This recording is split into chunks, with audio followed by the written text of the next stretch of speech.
with the style. You can be our guest, we can check on your file. News Life and Beyond podcast, putting you in dirt. Other shows gone fast. We rock from the winter all the way to June, and pick it back up on the clock till noon. All right. Wow. But that, the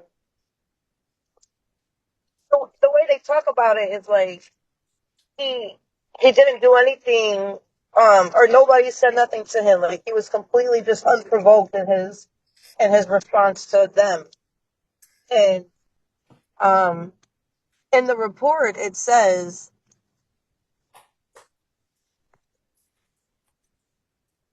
I'm gonna read it to you. Hold on. Let's hope. The report from the first host says that upon entering the classroom, student walked in upon arrival and started throwing trash cans and trying to elope from the room. Teacher tried redirecting student, and student began to spit, punch, pinch staff. The staff activity or response to the incident, this is what they said they did, was use the calm down corner, used first and then, preferred item shown, and space given. Did the student demonstrate physical distress during the restraint? No. Did any of that does that seem to reflect what you heard happen? Hell no. Not show physical, did you hear him show physical distress? I mean, I know you can't really hear, but you hear the fear in his cries. Definitely. Nah, he's definitely. That is physical distress. Yeah. Did you hear any first and then used?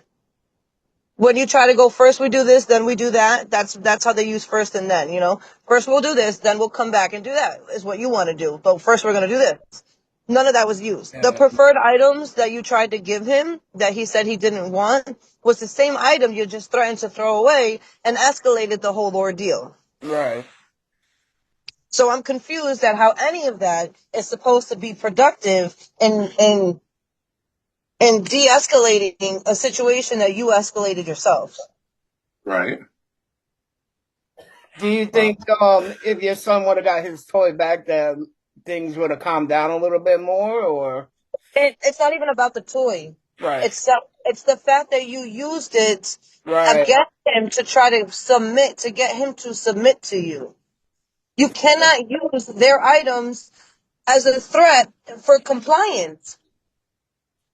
That's not how that works. That's not how special needs children work. That's not how you work with special needs kids. And they threaten to throw it away. Yeah. It's not. It feels like they were teasing him more than anything. What's that? I said it seemed like they were teasing him more than anything.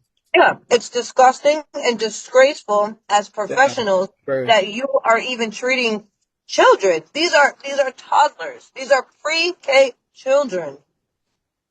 This way. And so that's only the second time that you actually heard about it, right? Because it's probably happened many more times that you didn't even hear. Oh no, they have to tell you about the physical restraints. Yeah. I'm sure that they use this toy because I've heard from the same week, like the day before, they were using the same thing. So they said they were going to throw his toy away if he didn't go do what they wanted him to do. They're like, I'm going to have to throw that away then. You can't do that. Like, you cannot use a negative to try to get these kids to comply. Like, it's just stupid for you to think that as a professional. Yeah. And if you don't have the patience or the common sense, because you're trained, you went to school for this, you chose this profession, but you seem to lack the education you were taught in order to actually work with these children. I was going to say, you sure they're professionals? Yeah. They're the ones, you have to have a degree to get a job. And I asked, like, the second meeting that we just had a meeting with the Pride program. I tried to call the superintendent. I called the DCF Carolyn line to make a complaint against the school to open up an investigation. I haven't heard anything back from that yet. At the meeting, I didn't play what I played you. I read. I wrote down word for word and narrated that whole thing to them. And what I played for them in the beginning was the first, like, each audio clip came in like 20-minute clips. Like, I don't know why, just that's how the device broke it down. So every 20 minutes there's a new, it just breaks off to a new segment. So the first 20 minutes is dad walking him into class, and nothing happened until 19 minutes in. 19 minutes in. And you had the audacity, to write on that report and say he came in the classroom and just started kicking and throwing things off the rip. Yeah. And that's not how it went. That's not how it went at all. So I played that part just to prove to them that that report right there is falsified. Because even as I narrated, you don't hear anything first or then. You don't hear any de-escalating or calm down strategies being used.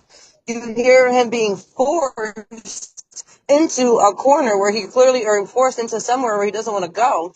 But that's the first thing you hear him saying is, I don't want to go in there. And he sounds scared.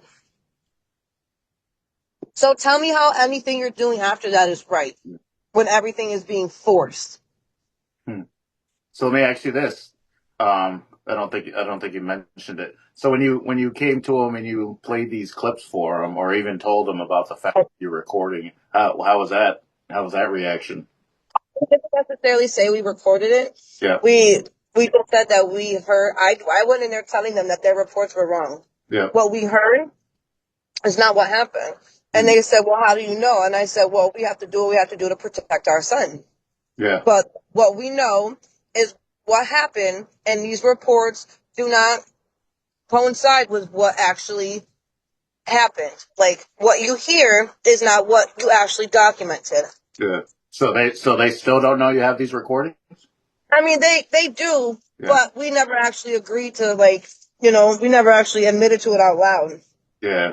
But they tried to. I said we have a lot.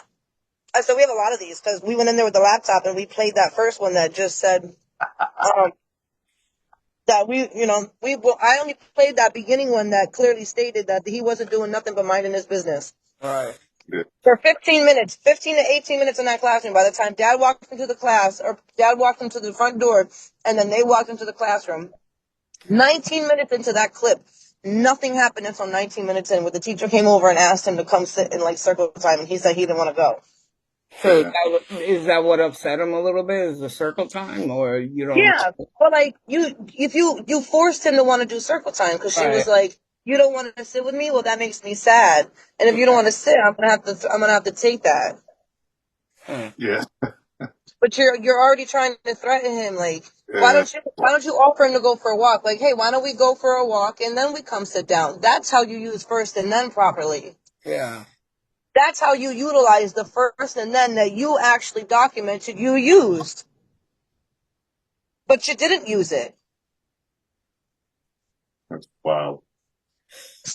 They grabbed him by his ankles and shook him upside down. Who have you spoke to there so far on this? The principal was not in on the meeting that we had with them this past week, but the first meeting that we had there when we just went to the school, the assistant principal sat in with us, and then the people from the Pride program, one of the supervisors, her name is Jen Sheehan.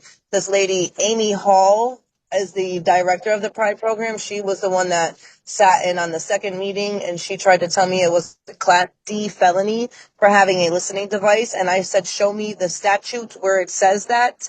And she could not. She has not still shown me the statute where it says that. But Connecticut is a single consent state. So you only need one person to consent and know that they are being recorded to audio record. And since my child is minor, So instead of worrying about your child and this getting fixed, they're worried about them being recorded. worried about the device. instead of actually worrying about the well-being of my child and the disgustingness and the unethicalness and the unprofessionalism of your own staff. You're more concerned about a listening device that just caught you red-handed. Exactly. Oh yeah, you know they're concerned about that because they don't want the lawsuit. Yeah, that's what I was gonna say. Well, that's funny because when I spoke to a lawyer and I said that I was looking to, like potentially sue the school district, like for emotional distress or some shit, because what you did was wrong. This is not okay. My kid, every time we even go anywhere near that school, now he sees it and he's like, I don't want to go there. I don't want to go there. Don't make me go there. So I don't want to go there. PTSD. And it's sad, exactly. And he's traumatized. He's traumatized. Now, not only him, but all those other kids that were in that classroom and had to witness their classmate get manhandled and assaulted not once, not twice, but 3 times in less than 2 hours is traumatic for all those kids. Mm-hmm. Yes. Mine included, yes, but the other ones also, because they don't know what the hell is going on, so they're probably terrified themselves to be like, damn, that could be me. Especially the ones that are friends. Especially the ones that are friends with them. It's not okay. And let's hope it doesn't mess up him going to any other school. Yeah. Speaking of. I mean, my goal is to homeschool him. I wanted to homeschool him. Okay. My goal was literally just to get him to like 1st or 2nd grade and then be able to homeschool him. But if I can't even safely get him through preschool, Right. We haven't started kindergarten yet. He's not even going to a full school day. He's only there for 2.5 hours. If I can't safely get him through a day of preschool, I will never put him in the public school system ever the fuck again. Yeah. No. Hey, Jennifer. Absolutely not. What's his relationship like with the rest of the children? What do you mean? And the children in his class, Oh, he's good. Like, he's not an angry kid.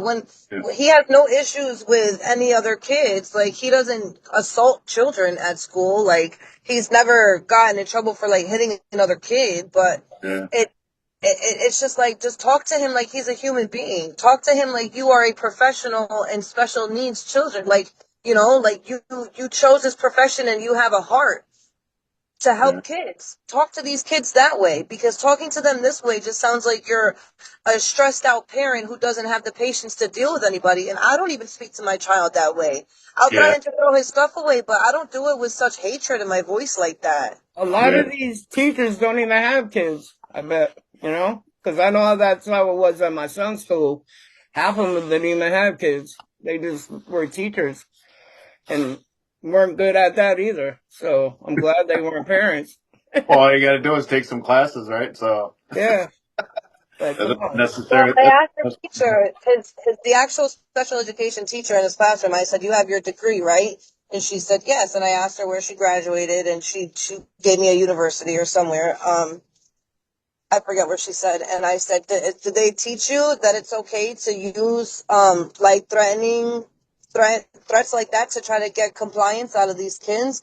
And she said, no. And I said, so why is it okay for that to be said to him? And she said, I don't know who said that.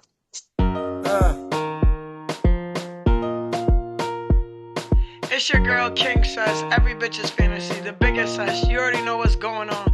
We're on News, Life, and Beyond. They told me come up here and pop my shit. They want an intro? Adam A, Steve J, let's go. News, life, and beyond. They wanna know I'm the king, how far I come. They wanna know how I get bread, stack these funds. They wanna know why I came in here with my